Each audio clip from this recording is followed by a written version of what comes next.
It's time to budget for March. It's actually past time to budget for March. Hi, and welcome back. I'm Kamika, and this is What Balance Wallet, where I help you create healthy money habits and live a life that you love on your current budget. Today, we are going to budget for March, and it is March the 9th. I haven't budgeted one single penny in the month of March. I'm so behind. I've been working like crazy on my job because I had to meet a deadline. We have people doing work at the house, and it's just been a lot of stuff going on. February was a doozy. So let's take a look at the budget and see what we have going on. Okay, first thing to note is that all of my accounts on the side have a little dot beside them, and that means that there is something to import, something to approve, or something to do within that account. So like I said, I'm very behind. Let's get started by zeroing out our next month category. And honestly, I liked what we did last month when I just went through and selected the bills that stayed the same and did auto assign for those.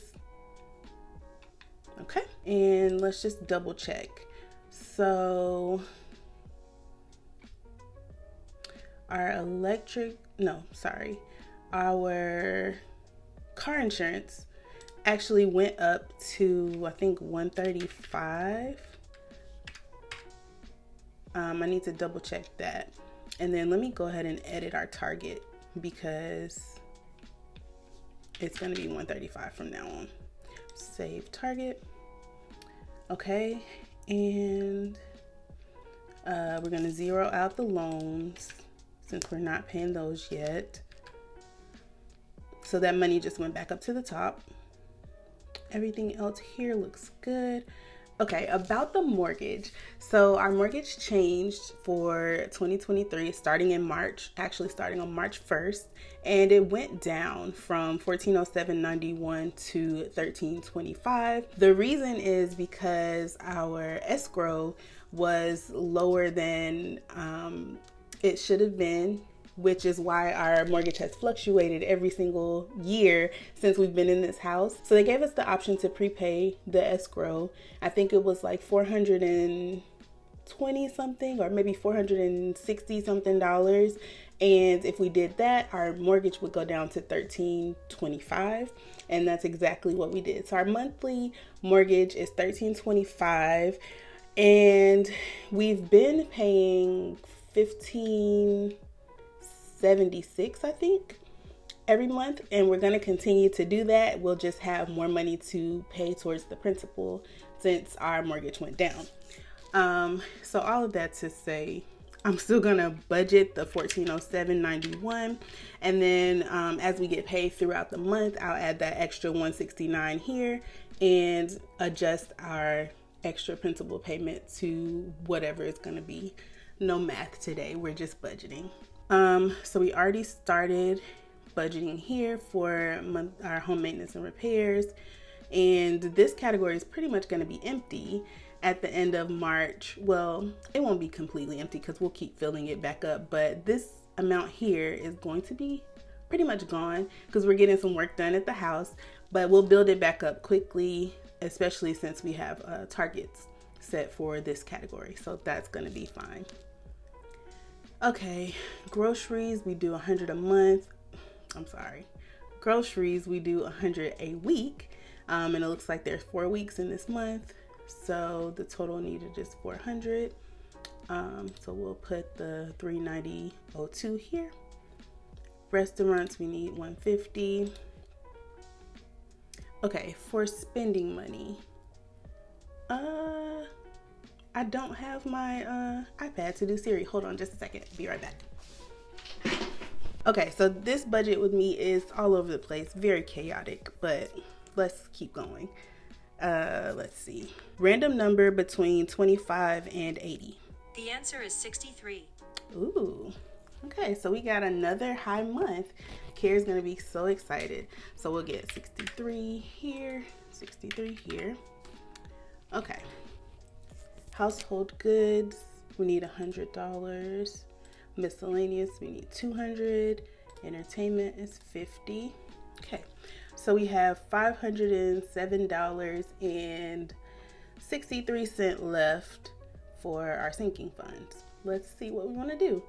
We need 50 for self-care, personal care. We need 80 for the Christmas account. We made a purchase for our car maintenance and repairs in February, so we kind of need to build this one back up. We need to put something towards medical because we're trying to reach the goal of our deductible, just to have in this account. And I still haven't paid for my surgery yet. I haven't received the final bill, so we don't know exactly what that's going to be yet either. And then these two are already funded, which is great. And then we can stand to put something in our emergency fund. And we have $300.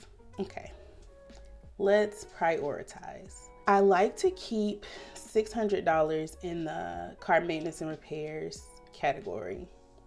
So let's just do $100 here, and we'll build it up as the month goes on, or maybe even next month. That's fine. Matter of fact, let's do the same thing for medical. Let's do 100. And then we have a trip coming up in April, and it's going to be pretty expensive. So let's do 100 here to keep building this up. And we have $77.63 left. Let's do, I don't know, should we do new car or emergency fund? So I guess I can restate our emergency fund goals.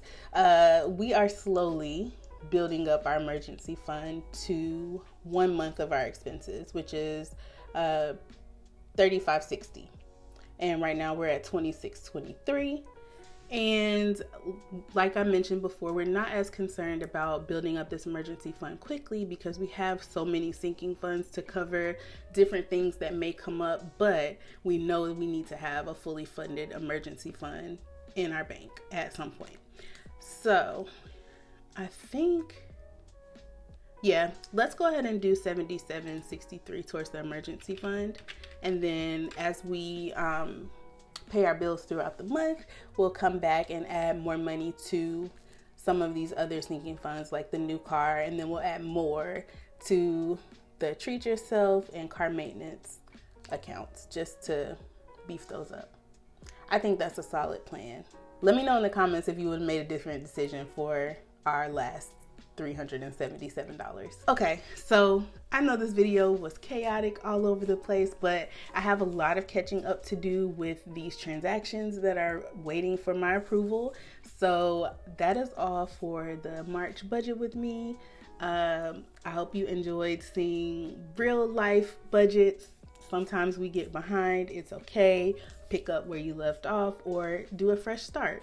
It doesn't matter as long as you are staying on track and holding yourself accountable. That's all for this video. Be sure to give it a like, subscribe, and click the link on your screen right now for more Well Balanced Wallet content. See you there.